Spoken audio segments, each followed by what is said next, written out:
माननीय मंत्रीगण, doctor PT. Usha, आज हमारे पेरिस ओलंपिक्स में भाग लेने वाले सारे एथलीट्स आपके साथ वार्ता करने के लिए आए हैं। सर से मार्गदर्शन की अपेक्षा करते हैं। लगभग 98 लोग ऑनलाइन जुड़े हुए हैं सर, क्योंकि उनकी विदेश में ट्रेनिंग चल रही है, देश के दूसरे केंद्रों में ट्रेनिंग चल रही है और आने वाले कुछ दिनों में आप सभी लोग पेरिस के लिए रवाना होंगे।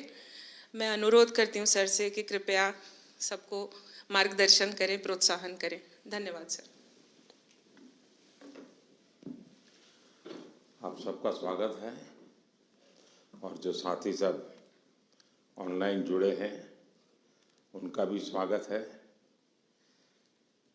साथियों, मैं आज तो ज़्यादा समय नहीं लेता हूँ आपका, क्योंकि वो आप जाने के मूड में होंगे और जीतने के मूड में होंगे और मैं आपका जीत करके वापस आओगे तब स्वागत करने के मूड में हूँ। और इसलिए वैसे मेरी कोशिश रहती है कि खेल जगत से जुड़े हमारे देश के जो सितारे हैं उनसे मिलता रहूं, नई चीज़ें जानता रहूं, उनके प्रयासों को समझता रहूं और सरकार के नाते अगर व्यवस्था में कुछ बदलाव लाना है, कुछ प्रयास बढ़ाने हैं तो इस दिशा में कुछ काम करता रहूं। और मेरी कोशिश ये रहती है कि सबसे डायरेक्ट इंटरेक्शन करूं ताकि फर्स्ट हैंड इन्फॉर्मेशन मिलती है। खेल का एक स्वभाव होता है जी, हर विद्यार्थी का जैसे रहता है, जब वो पेपर देने जाता है एग्ज़ाम के लिए तो पूरे घर को ऐसा विश्वास देता है कि बस आप चिंता मत कीजिए, मैं रैंक लेकर के आने वाला हूँ। और जब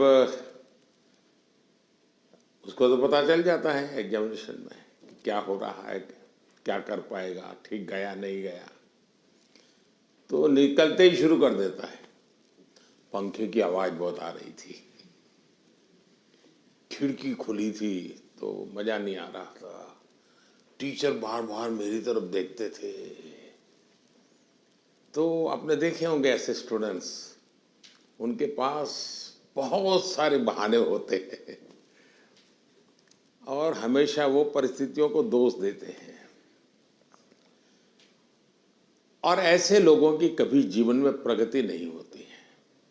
वो बहाने बजाने में मास्टर हो जाते हैं लेकिन प्रगति नहीं कर पाते। लेकिन मैंने देखा है कि मैं कई खिलाड़ियों को जानता हूँ, वे कभी भी परिस्थितियों को दोष नहीं देते। वो हमेशा कहते हैं कि जी मुझे वो टेक्निक मेरे लिए नई थी, वो जो करता था मैंने अंदाज नहीं लगाया कि वो भी एक तरीका हो सकता है। कहने का तात्पर्य है कि दोस्तों, हम खेलने के लिए जा रहे हैं, हम अपना बेस्ट परफॉर्मेंस के लिए जा रहे हैं, लेकिन ओलंपिक सीखने का भी बहुत बड़ा मैदान होता है। अब तो एक तो मैं अपना खेल खेलूं और टेलीफोन करके सबको बताता रहूं, देख क्या जैसा रहा वैसा रहा। दूसरे होते हैं बाकी हर खेल देखने जाते हैं, फलाना देश कैसे खेल रहा है, ठिकना देश कैसे खेल रहा है, और वो चीज़ों को पूरी तरह ऑब्जर्व करता है, कोशिश करता है एब्सॉर्ब करने की और आकर के अपने कोच को भी बताया कि यार भाई मैंने देखा उसने तो बड़ा कमाल कर दिया था लास्ट मोमेंट, अब मुझे भी बताइए वो क्या टेक्निक थी। कभी उस वीडियो को लेकर के 10 बार देखता है कि उसने कैसे उसको पलटा था। तो इन्हें जो सीखने की वृत्ति से काम करता है उसके लिए सीखने के बहुत अवसर होते हैं। जो शिकायत में जीना चाहता है उसके लिए भी अवसरों की कमी नहीं होती। दुनिया के समृद्ध समृद्ध देश भी उत्तम से उत्तम सुविधाओं के साथ आए हुए लोग भी शायद शिकायत करते हुए नजर आएंगे और हमारे जैसे देश के लोग जाते हैं, कई कठिनाइयाँ होती है, बहुत सी असुविधाएं होती है, लेकिन दिल में उसके मन में रहता है मेरा देश, मेरा तिरंगा झंडा, और इसलिए वो कठिनाइयों को, असुविधाओं को बिल्कुल साइड में रखता है, वो अपने मिशन के लिए लग जाता है। और इसलिए साथियों, मुझे पक्का विश्वास है कि इस बार भी खेल के मैदान में आप भारत का नाम रोशन करके आएंगे। जो पहली बार जा रहे हैं, जिनको ओलंपिक में जाने का पहला मौका मिल रहा है, ऐसे कौन कौन है? अच्छा, बेटियों की संख्या ज़्यादा है, पहलवानों की संख्या ज़्यादा है? अच्छा, जो पहली बार जा रहे हैं उनके मन में क्या चल रहा है, मैं जरा सुनना चाहूँगा, आप क्या सोच रहे हैं? आप में से कोई भी बताए। हाँ बताइए, आप कुछ कहना चाहती हो ना? ये पीछे, हाँ हाँ बताइए। हाँ, अपना परिचय बता दीजिए। और मैं रमिता जिंदल हूँ। एयर राइफल शूटिंग में मैं पहली बार ओलंपिक्स में जा रही हूँ, तो I am very excited to go because Olympics में जाने का सपना तो स्टार्टिंग से ही था मेरा, जब से स्पोर्ट्स स्टार्ट किया है मैंने। तो मुझे काफ़ी एक्साइटमेंट भी है और साथ में मोटिवेशन भी है काफ़ी कि देश के लिए मैं कुछ अच्छा करके आऊँ वहाँ। आपकी ट्रेनिंग कहाँ कहाँ हुई है? मैं हरियाणा से हूँ, बट मैं ट्रेनिंग चेन्नई में करती हूँ। परिवार में भी और कोई खेल जगत से जुड़े हुए थे कि आपने नहीं शुरुआत की? नहीं, मैंने ही शुरुआत की है। अच्छा, वरना हरियाणा में तो हर घर में खिलाड़ी मिलेगा। बैठिए। और कौन कुछ बताएंगे अपना, जो पहली बार जा रहे हैं? बेटियां तो बहुत बता सकती है। दीजिए दीजिए, वो बोलेगी कुछ। हाँ, मेरा नाम रितिका है और मैं हरियाणा रोहतक से हूँ और मैं बहुत खुश हूँ, मैं पहली बार जा रही हूँ। एक्साइटमेंट भी बहुत है कि मैं अपना मैट पे प्रदर्शन दिखाऊंगी, पूरे देश की नज़र मुझ पे होगी और सभी लोग दुआ भी कर रहे हैं और मैं भी अपना 100% दूंगी। शाबाश। और बोलिए ना। हाँ दीजिए, आप संकोच कर रही है, बोलना है, आपको बॉडी लैंग्वेज कह रही है। मेरा नाम अंतिम पंगाड़ है और मैं 53 kg में रेसलिंग करती हूँ। मैं अभी 19 साल की हूँ और मैं ओलंपिक खेलने जाऊँगी। बहुत खुशी है मुझे कि भाई अभी तक ओलंपिक में सिर्फ कुश्ती में एक ही मेडल आया लड़के का, और वो भी ब्रॉन्ज आया, तो मैं चाहती हूँ मैं इससे भी अच्छा मेडल लेके आऊँ। शाबाश। अच्छा, आप में से 18 से भी कम उम्र के कौन कौन है जिनकी एज 18 से कम है? एक, हाँ बताइए बेटा। Hi, I'm Dhinidhi Desingu. I'm 14 years old. I'm from Kerala, but I represent Karnataka generally. I am really excited to go to the Olympics this year as being a part of Team India. It's a great honor and a great privilege that I got to be a part with such an amazing team this year. I know that it's just the start of my journey, and I know that there's a long, long way to go for me and for all of us over here. I hope that we all make our country proud, and I hope that we come back with great achievements and lifetime goals. Wish all the best. अच्छा, जो लोग 3 बार से ज्यादा बार Olympic में गए हैं, ऐसे कौन कौन है? More than 3 times. हाँ, जरा उनसे सुनेंगे। हाँ, मोर देन 3 टाइम्स। हाँ बताइए। हाँ कहिए, झारखंड वालों को तो छूट है कुछ भी बोलने की। नमस्ते सर, मेरा नाम दीपिका कुमारी है, मैं आरजे को रिप्रेजेंट करती हूँ। सर बहुत खुशी है और कि ये चौथा ओलंपिक है मेरा और मैं बहुत एक्साइटेड हूँ और ये काफ़ी एक्सपीरियंस है, तो मैं उस एक्सपीरियंस को चाहूँगी कि उस एक्सपीरियंस को यूज़ करूँ और उसी जोश और उसी कॉन्फिडेंट के साथ रिप्रेजेंट करूँ और अपना 200% दूँ। Thank you sir. अच्छा, आप जो यहाँ नए खिलाड़ी पहली बार जा रहे हैं, उनके लिए क्या संदेश देगी, जो पहली बार जा रहे हैं इस टीम में? सर मैं बोलूँगी कि डेफिनेटली कि एक्साइटमेंट बहुत ज़्यादा होता है, बट मैं उनको बोलूँगी कि उस चकाचौंध में वो ना घुसे, जितना हो सके वो खुद पे फोकस करें और इंजॉय करें, पर पूरे फोकस के साथ, पूरे सेल्फ कॉन्फिडेंस के साथ। और मैं ये बोलूँगी कि मेडल जीतना है, उसके पीछे ना भागे, वो परफॉर्म करे, अच्छा परफॉर्म करे, ताकि मेडल उनके पास आए। अब 3 बार हुआ ही, पहली बार गई, उसमें कुछ सीखा होगा, कुछ आपने आकर के उसको प्रैक्टिस किया होगा। दूसरी बार गई, कुछ और सीखा होगा। मैं जान सकता हूं कि आपने ऐसा कौन सी चीजें नई एडॉप्ट की जिसके कारण आपका कॉन्फिडेंस भी बढ़ा है और आपको लगता है कि आप देश को कुछ दे पाओगे? ये ऐसा तो नहीं कि रूटीन जो प्रैक्टिस करती थी वही करते, क्योंकि ज़्यादातर मैंने देखा है, जैसे मैं योगा वगैरह करने की आदी हूँ, तो मैं समय देता हूँ मेरे लिए। लेकिन मैंने देखा है कि जो एक रिदम बन जाती है, जाते ही जिससे शुरू करता हूँ वही से एकदम से शुरू हो जाता है। फिर मैं थोड़ा कॉन्शियस होकर कहता आज ये 2 छोड़ो, 2 नई चीज़ें करूँ, तो थोड़ा मुझे वैसा हर एक का आदत हो जाती है कि वो अपनी जो पुरानी हैबिट है उसी प्रकार से एक्ट करता रहता है और उसको लगता है मैंने कर लिया। आपकी स्थिति क्या है? सर, जो पुरानी अच्छी आदत है उसको कंटिन्यू करते हैं, और जैसे लास्ट टाइम कोई भी मैच से अगर हम हारते हैं तो उससे सीखते हैं, और प्रैक्टिस में आके वो गलती ना करें, उसको हम हर दिन रिपीट करते हैं ताकि वो हमारे आदत में उतर आए, जो अच्छी आदत है वो उतर आए, और वही चीज़ हम कंटिन्यू करने की कोशिश करते हैं। कभी कभी बुरी आदत भी तो आदत बन जाती है, शरीर का हिस्सा बन जाती है। सर, होता है ऐसा, बहुत बार होता है कि बुरी आदत लग जाती है, बट हम खुद को बात करते हैं खुद से और रिमाइंड कराते हैं कि ये चीज़ें हमको कैसे कन्वर्ट करनी है अच्छी चीज़ों में। और कौन है जो 3 बार जाकर के आए हैं? नमस्ते सर, मैं पोअम एमआर एथलेटिक्स से हूँ। 2008 में जब मैं ओलंपिक्स गई थी तो मैं 18 ईयर्स थी, तो मैं रिजर्व में थी सर। देन 2016 में हम लोग टीम में भागे थे, तो 2002 के बाद हम लोग फाइनल में नहीं आया, तो this time we want to create a national record and come into the finals. चलिए, with so confidence, thank you. Sure. ये जो बाहर जो है हमारे साथ ऑनलाइन जुड़े हैं, वे भी कुछ अपना अनुभव शेयर करना चाहते हैं तो अच्छा लगेगा सब खिलाड़ियों को। कौन बताना चाहता है? हाथ ऊपर करके शुरू कर दीजिए। नमस्कार सर। नमस्ते। मैं पीवी सिंधु।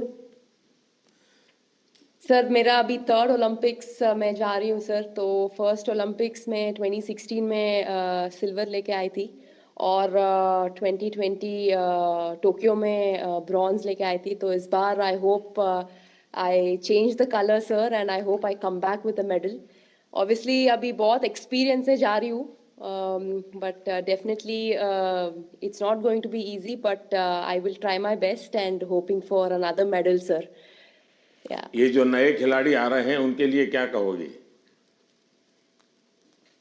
बस फर्स्टली मैं बस ये कहती हूँ कि I wish them all the very best. बहुत लोग ये सोचते हैं कि ओलंपिक्स है कैसा खेलना, और प्रेशर भी बहुत रहता है, और कुछ कुछ लोगों को ये रहता है कि वो एक्साइटमेंट रहता है कि you know it's a first Olympics and we want to go to the Olympics. But I just want to say that you know it is like any other tournament. It's just that हम focus करना है, और we have to have that belief in ourselves that we can do it. And definitely सब लोग hard work कर रहे हैं, तो I wish them that they give their 100%, not think that it is some different tournament and it is going to be hard.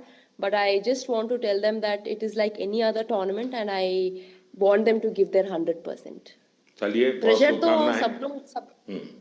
Thank you sir, thank you. और कौन कोई है जो बाहर से बात करना चाहेंगे? नमस्ते सर। नमस्ते जी। प्रियंका गोस्वामी। नमस्ते जी। तुम्हारे बालकृष्ण कहाँ है? सर मेरे पास ही है, यहीं पे स्विट्जरलैंड में। तो इस बार भी बालकृष्ण को लेके जा रही हो ना? हाँ जी सर, ओलंपिक्स उनका भी दूसरा ओलंपिक्स है। सबसे पहले तो सर आपको बधाई हो कि आप तीसरी बार प्रधानमंत्री बने हैं और हमें सभी खिलाड़ियों को आपसे दोबारा से बात करने का और मिलने का मौका मिला है।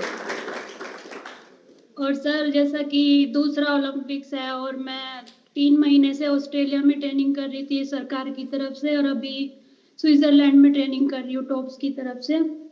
तो काफ़ी सपोर्ट मिल रहा है हमें गवर्नमेंट की तरफ से कि हम दूसरे देश में जाके अपनी प्रैक्टिस कर रहे हैं। तो आई होप कि सभी प्लेयर्स ओलंपिक्स में अपना बेस्ट देंगे और अच्छा रिजल्ट देंगे और ज़्यादा से ज़्यादा मेडल जीतेंगे। अच्छा, आपकी एक शिकायत रहती थी कि तुम्हारा खेल ऐसा है कोई देखने वाला नहीं होता है। तुम आप प्रैक्टिस कर रही थी तो कोई होता देखने वाला? हाँ सर, विदेशों में तो इस खेल को भी मतलब उतनी ही अहमियत दी जाती है जितनी की और खेलों में दी जाती है। तो अपने देश में थोड़ा सा कम था, लेकिन जब से आप भी उसको इनक्रेज कर रहे हो कि सब देखो, इस हर खिलाड़ी के लिए आप बोलते हैं, तो हमारे देश में भी बहुत लोग अभी खेल को देख रहे हैं और काफी बढ़ावा मिल रहा है खिलाड़ी को। और हमें भी सपोर्ट मिलता है कि कोई देखता है हमारा इवेंट कि हाँ सब बैठ के देख रहे हैं, तो हमें भी और मोटिवेशन आता है कि अच्छा करना है। चलिए, बहुत बहुत बधाई आपको। और कौन है वहां से कोई बात करना चाहेगा? सर नमस्कार सर।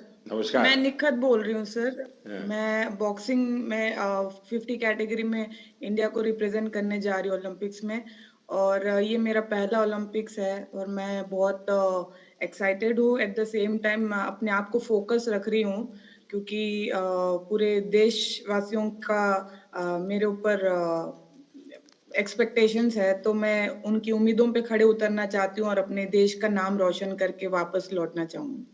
बहुत बहुत शुभकामनाएं। नीरज कुछ कह रहे थे? हाँ नमस्ते सर। नमस्ते भैया। कैसे हो सर? मैं वैसा ही हूँ। तेरा चूरमा अभी तक आया नहीं। चूरमा लेके आएंगे सर इस बार। पिछली बार वो दिल्ली में चीनी वाला चूरमा था, आपको हरियाणा का वही तो। और नहीं, मुझे तेरी बाघ के हाथ का चूरमा खाना है। पक्का सर। बताइए। बिल्कुल सर, हम भी अभी बाहर हैं जर्मनी में और ट्रेनिंग बहुत अच्छी चल रही है। इस बार मैं काफी कम कंपटीशन खेल रहा हूँ क्योंकि बीच बीच में मुझे एक इंजरी हो रही है, पर अभी काफी बेटर है। अभी कुछ दिन पहले मैं फिनलैंड में कंपटीशन खेला था और वो काफी अच्छा रहा।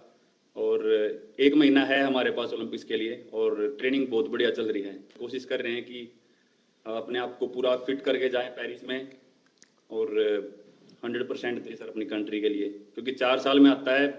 मैं सभी एथलीट्स को ये बोलना चाहूँगा कि 4 साल में मौका मिलता है और अपने अंदर घुस के उस चीज़ को निकालें कि क्या वो चीज़ है जिससे हम अपना बेस्ट दे सकते हैं। क्योंकि मेरा टोक्यो मेरा पहला ओलंपिक्स था और पहले ओलंपिक्स में ही बहुत ही अच्छा रिजल्ट रहा, गोल्ड जीता देश के लिए। और उसका रीज़न मैं मानता हूँ कि यही है कि मन में डर नहीं था, निडर होके खेला और बहुत ही बिलीव था खुद पे कि ट्रेनिंग बहुत अच्छी हुई है। और मैं सभी एथलीट्स को ये बोलूँगा कि वैसे ही खेलें, किसी से डरने की घबराने की जरूरत नहीं है, क्योंकि वो भी इंसान है। कई बार हमको लगता है कि शायद यूरोपियंस ज़्यादा स्ट्रॉन्ग है या फिर यूएस के एथलीट या दूसरी कंट्रीज की ज़्यादा स्ट्रॉन्ग है, लेकिन वही है कि अगर हम खुद को पहचान लें कि हाँ हम इतनी मेहनत कर रहे हैं, अपने घर बार को छोड़ के इतनी दूर हैं, तो कुछ भी पॉसिबल है जी। चलिए, बहुत बढ़िया टिप दिए हैं सबको। मैं आपका धन्यवाद करता हूँ और आपको शुभकामनाएं देता हूँ। आपका स्वास्थ्य अच्छा रहे, 1 महीने में कोई नई इंजरी ना हो भाई। बिल्कुल सर, वही कोशिश कर रहे हैं। देखिए साथियों, आपने देखा होगा कि 2-3 बातें बहुत अच्छी निकली, क्योंकि आप जो अनुभवी लोग हैं उनसे जो जानने को मिलता है उसकी एक अहमियत होती है। जैसे आपको बताया गया कि वहाँ के तामझाम में डूब मत जाना, खो मत जाना, ये बहुत सही है जी। अदरवाइज हमारे लिए वो उसी का प्रभाव इतना होता है कि हम शायद अपनी चीज़ को फोकस नहीं कर पाते हैं। दूसरा, परमात्मा ने हमें एक कद दिया है, बाकी खिलाड़ी हमसे बड़े कद वाले होते हैं, लेकिन हम पक्का मान के चले यहाँ कद का खेल नहीं है जी। यहाँ कौशल्य का खेल है, आपकी टैलेंट का खेल है। सामने वाले का शरीर हमसे 2 फीट ऊंचा है, चौड़ा है, इसकी परवाह मत कीजिए। आपको अपने टैलेंट पे भरोसा होना चाहिए और फिर सामने कितना ही शरीर मोटा हो, बड़ा तगड़ा हो, दिखने में बड़ा शानदार हो, तो वो जीत ही जाएगा, मानने का कारण नहीं होता है।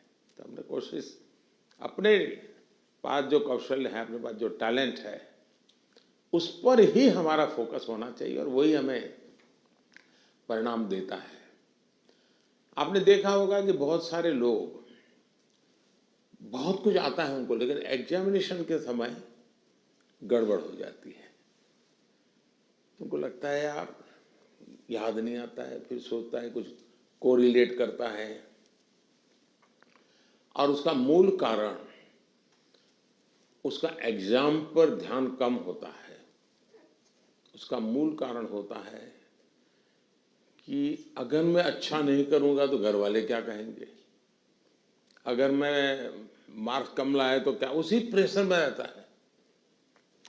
आप चिंता छोड़ दीजिए दोस्तों, आप खेलिए अच्छा बस। अरे मेडल आते भी हैं, नहीं भी आते, क्या है, ये प्रेशर कभी मत रखिए। हाँ, अपना 100% बेस्ट देना है, ये मिजाज अपना होना चाहिए और उसमें कोई कमी नहीं होनी चाहिए।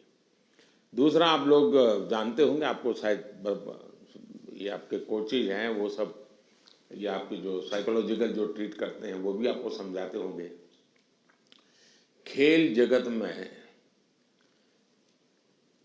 प्रैक्टिस का जितना महत्व है, कंसिस्टेंसी का जितना महत्व है, उतना ही महत्व नींद का है। और कभी कभी तो कल सुबह मैच होने वाला, आज रात को नींद ही नहीं आ रही है, और शायद कोई और चीज हमें जितना नुकसान नहीं करती है, उससे ज्यादा नींद का अभाव नुकसान करती है। और आपको आश्चर्य होगा कि एक ऐसा प्रधानमंत्री है जो हमको सोने के लिए कह रहा है लेकिन मैं आपसे आग्रह से कहूंगा, अच्छी नींद बहुत जरूरी है खेल जगत के लिए, किसी भी जीवन के हर चीज के लिए। और आजकल तो मेडिकल साइंस भी नींद पर बहुत बल दे रहा है कि आपकी नींद कितने समय की है, कितनी साउंड स्लीप है, इसका बड़ा महत्व माना जाता है। और नया मेडिकल साइंस में इन चीज़ों को बड़ा स्वीकार किया जा रहा है। और इसलिए कितना ही एक्साइटमेंट क्यों ना हो जी, आप नींद पक्की करके, वैसे आप लोग मेहनत इतनी करते हैं कि आपको नींद आना बहुत स्वाभाविक होता है, क्योंकि आप गहरी नींद में चले जाए तो इतनी मेहनत करते हैं शरीर से।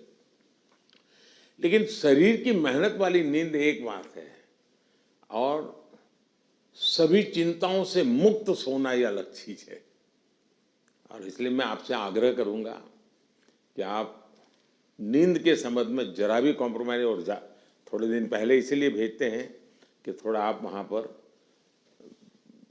जेट लैग वगैरह समस्याओं से बच जाए, वहाँ थोड़ा कंफर्ट फील करें, और उसके बाद आप खेल के मैदान में उतरे तो आपको सुविधा रहे, इसलिए एक व्यवस्था सरकार करती है।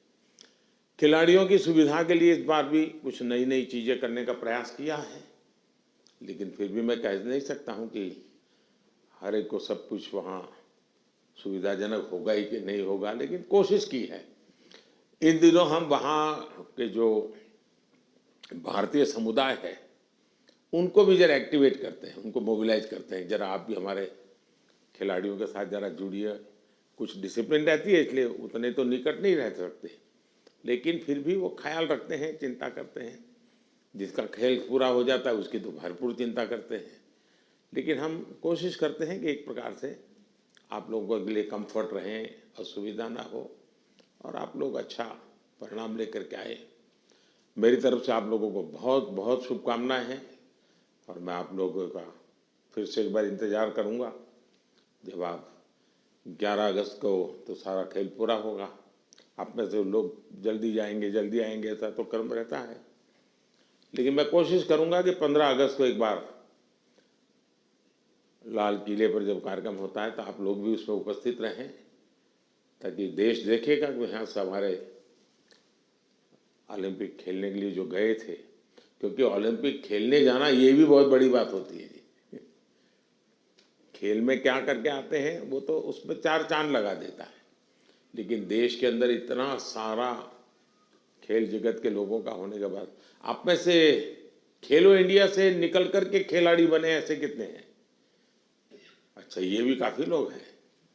तो आपका क्या कैसा कौन सा खेल रहा क्या है, बता दीजिए जरा। हेलो सर, मैं सिफ्त हूँ और मैं शूटिंग करती हूँ। तो खेलो इंडिया ने मुझे काफ़ी हेल्प की है, क्योंकि दिल्ली में ट्रेनिंग करके और उस टीम में आके जो भी मेरा रिजल्ट आया तो खेलो इंडिया कारण ही आया। चलिए, अच्छी शुरुआत है। हाँ जी। आपका? नमस्ते सर, मेरा नाम मनु भाकर है। मैं शूटिंग में ही अभी दूसरा ओलंपिक मेरी इंडिया को रिप्रेजेंट करूँगी। 2018 में जो फर्स्ट एडिशन था खेलो इंडिया स्कूल गेम्स का, उसमें मैंने नेशनल रिकॉर्ड के साथ गोल्ड मेडल जीता था। और वहीं से उसके बाद मैं टॉप्स के कोर ग्रुप में आ गई थी। और तब से बस ये था कि इंडिया की जर्सी चाहिए और इंडिया के लिए खेलना है। और खेलो इंडिया एक ऐसा प्लेटफॉर्म था जो बहुत सारे लोगों को उसने एक मार्गदर्शन दिया है। और आई थिंक वहाँ से काफ़ी सारे एथलीट्स ऐसे हैं जो आज मैं अपनी टीम में देखती हूँ, मेरे साथ भी खेलते हैं और मेरे से जूनियर भी हैं जो खेलो इंडिया से आए हैं। और उसकी एक बड़ी स्टेप होती है टॉप्स, जो मुझे 2018 से ही उसका सपोर्ट मिला है। और मैं बहुत ही शुक्रगुजार हूँ कि इनकी सपोर्ट की वजह से जो एक खिलाड़ी की छोटी छोटी समस्याएं होती हैं वो उनका हल निकाल देते हैं। तो आई थिंक बहुत मेजर रोल प्ले किया है मेरे लिए तो खेलो इंडिया ने और टॉप्स ने। सो जी सर, जो आज मैं यहाँ हूँ मैं उसके काफ़ी हद तक उसका सहारा रहा है।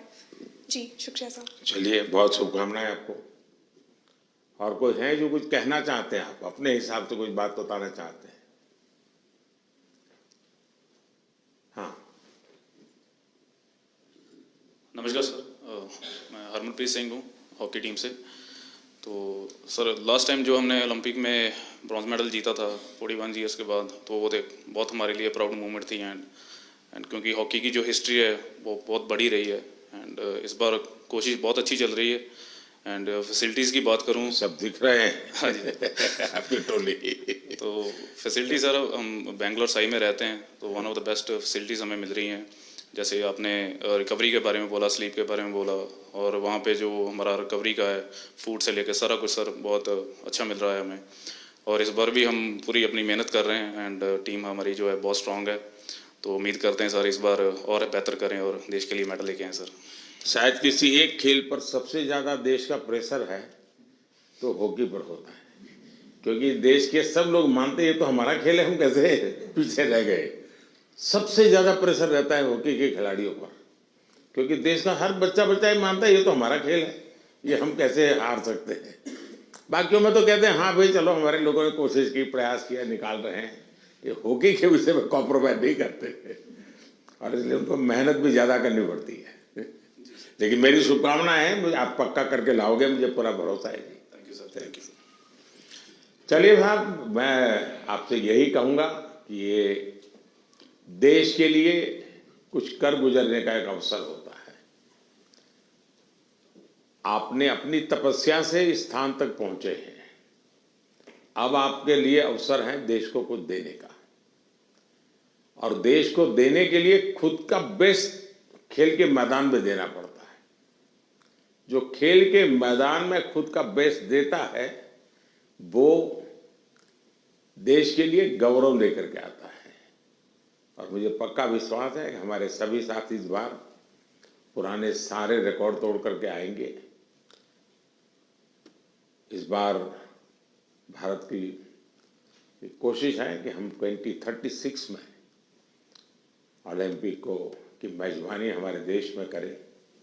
उससे भी एक बड़ा माहौल बनता है। तो हमारे दिशा में हम प्रयास कर रहे हैं और हो सकता है शायद अभी तैयारियां इंफ्रास्ट्रक्चर के लिए जो चाहिए उस पर काम काफ़ी चल रहा है।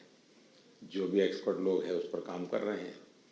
आप लोग भी अगर खेल के बाद, खेल के पहले तो मैं नहीं कहूँगा, वहाँ व्यवस्थाएं क्या, इस बार फ्रांस में अलग अलग शहरों में ओलंपिक हो रहा है और एक तो पूरा बहुत दूर एक आइलैंड पे हो रहा है, तो एक अलग प्रकार का ही वहाँ माहौल रहेगा। लेकिन फिर भी वहाँ की व्यवस्थाओं में अगर आपकी रुचि हो, उसको ऑब्जर्व करें, उसको अगर नोट करें, क्योंकि खिलाड़ियों से जो इनपुट मिलता है, तो जब हम 2036 की तैयारी करेंगे वो इनपुट बहुत काम आएगा कि भाई वहाँ ये था, वहाँ वो था, वहाँ इस चीज़ की कमी थी, वहाँ उस चीज़ की कमी थी। तो ऐसी चीज़ें भी अगर आप ऑब्जर्व करके आएंगे तो 2036 के लिए हमें जो करना है उसमें हमें बहुत सुविधा मिलेगी। तो मेरी तरफ से आप सबको बहुत बहुत शुभकामनाएं। धन्यवाद।